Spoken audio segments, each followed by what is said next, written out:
This time I am going to explain a movie called Girl in the Basement, released in 2021. Spoiler is on the way. In the night, Sarah and her father, Don, rush Marie to the hospital. Marie sits behind the car as she struggles to breathe while Sarah holds her. All of a sudden, Marie stops breathing, and Sarah straight away demands her father to drive faster. Once they reach the hospital, Don carries Marie and tells Sarah not to say a word to anybody before finally going inside. The doctors and nurses take Marie away, while Sarah and Don are left in the corridor to wait. 20 years ago, during a family dinner, Sarah Cody tells her father that she's going to be late for a party. This takes Don aback since he didn't know that Sarah had plans to go to a party, so he asks his wife, Irene, about this. Irene says she was going to tell him but didn't get around to it. Sarah assures him that it's no big deal since it's only a party, but her father disagrees, asserting the big deal is her attitude. He grabs Sarah's hand and forces her to sit while she turns to her mother, claiming that she already allowed her weeks ago. However, Irene could only apologetically tell Sarah to listen to her father. Sarah's sister Amy offers to take her to the party, but Don tells her to stay out of it. He forbids his daughter from going to the party before demanding her to stay in her room. As soon as everyone is asleep, Sarah sneaks out of the house and meets her boyfriend, Chris, who is waiting for her outside. The two leave on Chris's motorcycle. While back at home, Irene knocks on Sarah's door, asking her daughter to talk to her. As Irene continues to knock, Don gets mad and starts banging on the door, demanding her to open it. Irene tries to reason that Sarah probably just wants some time alone, but he ignores her and unlocks the door anyway. Inside, they find Sarah's bed empty and the window open. Disappointed, Don says Sarah is a problem before leaving the room. At the outdoor party, Sarah and Chris are having a good time dancing. Meanwhile, Don is fuming at home, looking out the window now and then to check if Sarah is back. Chris then takes Sarah away from the crowd to a quieter spot. As they sit on the grass, Chris sings his girlfriend a song before finally telling her that he loves her, to which she responds that she loves him, too. Sarah goes home the following morning, and as Don waits for her by the porch, he sees Sarah kissing Chris before saying goodbye to each other. He then watches his daughter walk to the house but not toward the front door. Don calls her attention, telling her to come in the front door like a normal person, adding that she can't make up her own rules. Ignoring her father, Sarah tries to walk past him, but Don blocks her path, saying that they're not done yet. Don asks her if Chris is her boyfriend, but Sarah curtly tells him that it's none of his business. When Don asks her if they've given her permission to date motorcycle boys, Sarah gets pissed and promises her father that she'll be out of their house once she turns 18 and that they won't see her again. While in bed, Amy talks to Sarah about her sneaking out and hopes that it was worth it. Sarah says it was, adding that Chris said he loved her. They giggle like little girls, and Amy reminds her that she'll be out of their house in no time. She just needs to keep her head down and be cool. In a hushed voice, Sarah says somebody needs to stand up to Don. She calls him crazy and complains that her mother is just letting him walk all over her. Despite what Sarah just said, Amy warns her not to mess with him. Then, Sarah's mother enters her room to let her know that she's grounded for a week. Annoyed, Sarah swears again that she's leaving as soon as she turns 18. Meanwhile, her father stands outside her door, listening to their conversation. When asked if she has a plan, Sarah says she intends to travel the world and start in Florida, getting jobs that will help her work her way across the country. Her mother supports her, but she also reminds Sarah not to be reckless. Unhappy with what he just heard, Don goes down to the basement and sits down to think. Then, he walks up to the bookshelf and starts pushing it, revealing a door to a secret room. 3 months later, after Sarah has graduated, she talks to Chris on the phone about her plans. When Irene asks her where her father is, she says he's out front. Her mother says that it's good for him and that she's worried that he's been spending too much time in the basement lately. Irene then leaves, and when he's sure his wife is gone, Don tells Sarah to hang up the phone and help him with something. Sarah apologizes to Chris and hangs up before assisting her father with carrying a big box down the basement. Down there, Don pushes the bookshelf aside, and Sarah is surprised to see the secret room. She asks him what that room is for, and Don explains that the previous owner has built that bomb shelter and he later added some improvements. After bringing the box inside the bomb shelter, Don asks his daughter what she thinks of it. She says it's not nice since there are no windows, and Don only tells her that's too bad before locking her inside. Sarah bangs the door and yells, pleading with her father to let her out, but Don ignores her and leaves. Scared, Sarah takes a look around the room, which only has a sink and a shower head. Sarah opens the box they carried and finds her clothes and other belongings inside.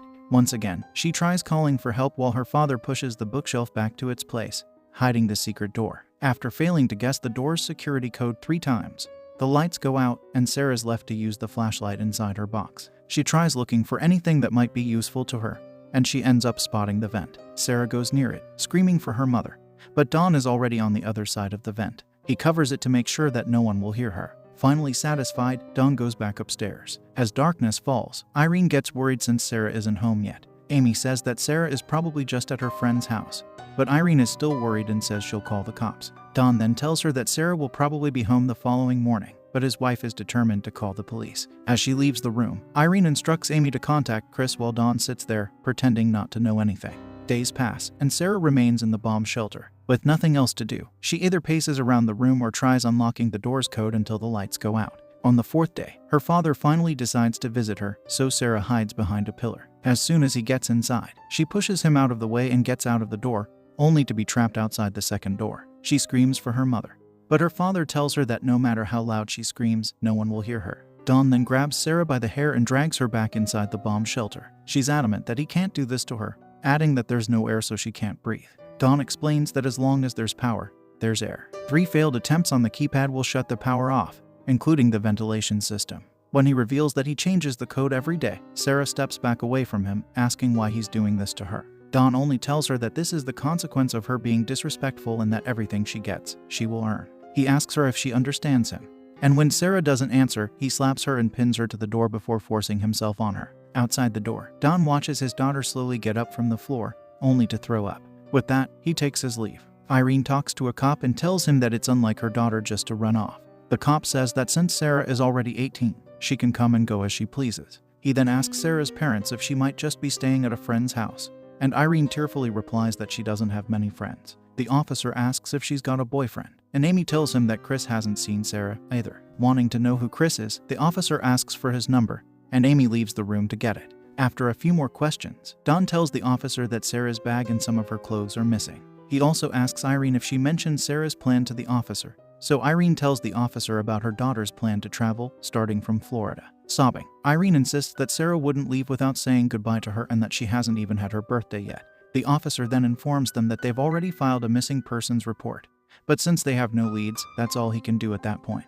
In the bomb shelter, Sarah gets more frustrated as days pass. Demoralized, Sarah could only think of her boyfriend and their plan to go to Florida. One day, while Don is mowing the lawn, Chris shows up at their house looking for Sarah, saying the cops called him and that he has something for her. Don makes up a story about Sarah running off with a guy named Steve. He explains that Sarah and Steve are childhood friends and that she's always talked about running off with him as soon as she graduates. Don says that according to his wife, the two are in Florida and Sarah is working as a waitress. Upset, Chris prepares to leave, and as he does, Don pretends to sympathize with him. On her 21st day in captivity, Don brings Sarah a foldable chair and a small cake for her 18th birthday. He gives Sarah a red dress and asks her to put it on. Once she's done, Don tells her to pick something she wants. And when she says she wants to get out, he tells her that it's too early for that. When she asks for television, he says she needs to earn that, so Sarah asks for a clock instead, and he agrees. He then tells Sarah to come near him, and when she calls him Dad, he instructs her to call him Don. Sarah walks toward her father, and later on, she gets a clock. On the 38th day, she receives some canned goods, and this gives her the idea of making a weapon out of the small tin can. When her father arrives, Sarah is already in her red dress, and with the makeshift weapon in her hand behind her back, she tries attacking her father, but Don is too quick, and he disarms her with ease. He throws Sarah against the wall, and as she hits the floor, Don brutally steps on her arm. The sick and twisted man forces himself on Sarah once more, under the guise of teaching her a lesson. A year has gone by, and Don gets Sarah pregnant. As she cleans one day, her water suddenly breaks, and with the help of the pregnancy book she has, Sarah gives birth to her first child, alone. She calls her child Marie. And when Don learns that Sarah has already given birth, he tells her that motherhood will provide her with a sense of purpose. Marie stays with Sarah in the basement, and in her 4th year in captivity, Sarah gets pregnant again. Worried about having another baby, Sarah tries to ask Don if he can finally let them out, but he only gets furious with her. Pissed, Don leaves and joins Irene and Amy upstairs for dinner. Amy congratulates her father for his recent promotion, and when Irene asks if they could hire a private investigator since Don is getting a raise, he tells her no. Don says Irene has already spent $5,000 by going to Florida to find Sarah, and they're not going to waste any more money. Irene says she'll never stop searching for her daughter, not caring how much it costs them. This upsets Don, saying they have another daughter as he points to Amy. That night, Don brings Sarah and Marie a television as a Christmas present. In her 7th year in captivity, when Sarah has already given birth to their second child, Sarah asks Don to bring some medicine for Marie. However, Don gives the kind that is for adults, upsetting her. She tells Don that they're the wrong kind and that they could poison her daughter. Unbothered, Don tells her that she and Amy got sick all the time, but their mother managed to handle it. He adds that since she's the mother now, she needs to take care of it. Sarah insists that Marie needs a doctor, but Don ignores her and leaves. To put Marie to sleep, Sarah tells her a story and sings her the song Chris has made for her. One day, Chris visits Sarah's house, hoping to hear anything from her. He sees Amy, who's staying at her parents' house for the weekend, and asks if there's any news about Sarah. When she replies that they still haven't heard from her, Chris mentions Steve, which confuses Amy. Chris tells her that her father has told him about Steve and Sarah, which only confuses her even more, wondering when the two men have talked to each other. Pregnant for the third time, Sarah tells Marie to refrain from singing. Marie tells her that she wants to go outside with Dawn, and when Sarah tells her she can't, she rudely talks back to her, making Sarah put her on timeout. Meanwhile, Chris learns from Amy that Dawn was lying about Steve and Sarah, realizing that it's just a made-up story. When he asks Amy what she thinks really happened to Sarah, she says that she imagines her sister happily living somewhere. But Amy admits that sometimes she thinks her father has done something to her. Amy mentions that one time, her father hit her mother, and Irene was in the hospital for 2 days. After learning about Dawn's lie, Irene confronts her husband, asking him why he lied to Chris. He arrogantly tells her that it doesn't make any difference if he lies to some lowlife like him, who's been sneaking around with Sarah. Unable to control herself, Amy asks him if he did something to Sarah, but Dawn says that all he's ever done is to provide for them. Irene is fed up at this point, and she tells her husband that she will hire a private investigator and that she doesn't care what he'll say. Irene storms off, and when Dawn follows her, Amy notices the keys he left on the sofa. She takes them and goes down to the basement where, just in the bomb shelter behind the bookshelf, her sister is going into labor. As Amy searches the basement, Dawn shows up and asks for his keys back before angrily sending her away. For the third time, Sarah gives birth, and when Dawn arrives and asks for the child's name, she says they're calling him Thomas. Sarah gives Dawn a massage, and as she does, she suggests that he should take Thomas upstairs since there isn't enough room for the three of them down there. She tries sweet-talking her father, convincing him that if Thomas stays with them up there, she'll have more time to take care of Dawn. Dawn leaves Thomas on their porch with a note from Sarah, saying that she hopes she'll take care of her son, Thomas. As Irene lifts the baby, she doesn't notice that there's a smaller note in the bassinet. She calls Dawn, who pretends to be clueless, and tells him that the baby is Sarah's. As Irene takes Thomas inside, Dawn finds the note and reads it. He goes to the basement and tells Sarah that he's found her message that's supposed to inform her mother that she's being held captive in the basement.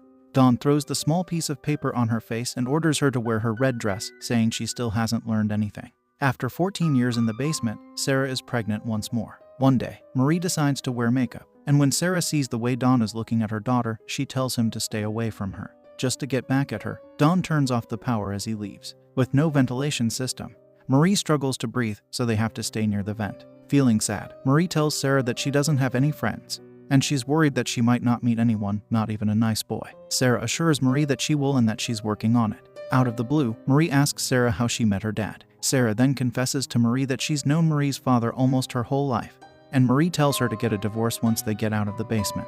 In her 17th year in captivity, Sarah gets pregnant once again. In their house, Irene tells Thomas how much she misses Sarah. Thomas wants to know what Sarah is like, and Irene tells him that his mother is magnificent.